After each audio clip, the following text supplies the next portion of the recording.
November 5th, 2022 was the hottest November day in Montreal's history, reaching a high of 24 degrees Celsius on the streets. It was also a national day of coordinated cross-country demonstrations to protest the Coastal GasLink pipeline in the name of climate conservation and Indigenous sovereignty. TC Energy hopes to push fracked gas from Dawson Creek to a terminal in Kitimat, British Columbia, through the CGL pipeline. It cuts right through unceded Wetsuweten and Gitxsan territory. So Wet'suwet'en land defenders from the Gidimt'en clan called on allies all over Canada to get together at RBC branches or just anywhere that's relevant to call for the Coastal GasLink pipeline to stop drilling under their river, under the Wet'suwet'en, which is a river on the territory that currently houses spawning salmon. This is Una Sverko. She is one of around 60 people who gathered outside the Royal Bank of Canada on Sherbrooke Street on November 5th. She's an organizer with Decolonial Solidarity. RBC is kind of the major funder of the pipeline. They're also just generally extremely invested in fossil fuels. So they're the top bank funding fossil fuels in Canada and the 5th largest in the world. RBC's investments into this particular project stretches into the billions. The National Day of Action outside RBC's nationwide came after a call directly from frontline land defenders on the territory. This co-organizer with Decolonial Solidarity, who wanted to remain anonymous, hopes that Wet'suwet'en hear their message. We're here to support you and that we stand with you, and we're answering the call for solidarity that you've called upon us, and we've got your back, basically. They chanted and shared information with those who passed by. I guess the people in Montreal is to say that, yeah, we're far away, right? They're all the way in BC. It feels like it's far, but RBC is everywhere, and it's right here. So we definitely have a voice. The protesters then marched to the RBC branch on Guy Street.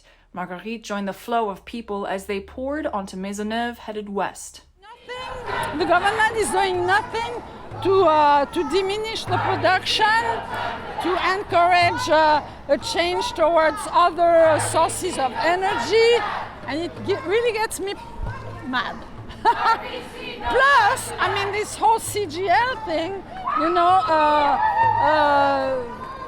fighting the Wet'suwet'en nation, not allowing them to voice their opinion about their own land. I mean, that makes me really mad, because people don't understand that climate change is also a question of social justice. So that's why I'm here. And to the Wet'suwet'en, she adds, keep up the fight. Land defender Janae marched on the streets with the same mission. I'm here to show my solidarity with Wet'suwet'en. I've been a land defender for many years. I've actually been to Wet'suwet'en, and I've swam in the river that they destroyed. And recently they blew up the river, and I'm here so then people of the city know what's happening here in Turtle Island. The Wet'suwet'en movement is not only a fight to preserve sacred land, Indigenous community safety, and finite resources, like clean water, that inevitably stands to be contaminated as a pipeline is installed in the ground underneath it. It's also a struggle for Indigenous self-governance. The Wet'suwet'en have a process of traditional governance to moderate decisions made about the land and all the things that live on it. Their years-long struggle is also against a colonial court system to recognize what the Wet'suwet'en decision-making process requires, like informed consent.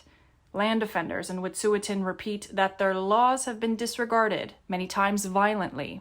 And more, treaties like the 1997 Delgamuukw decision that affirms their right to self-governance and the International United Nations Rights of Indigenous Peoples have been consistently violated. Yeah, exactly. And all they're trying to do is they live off of the river and off the land, and they're destroying their source of life. So I'm doing all I can, and I guess being here is just showing my support with them. Today, organizers are urging onlookers to get informed and get involved. They want RBC customers to talk to branch staff and administration about their objections to the pipeline. They want RBC to divest from fossil fuels and the CGL project immediately. And to the Wet'suwet'en, people like Janae have a message. I stand with you. and I'm gonna do all I can while I'm here on the other side of Turtle Island. Sarah Jesmer, Montreal.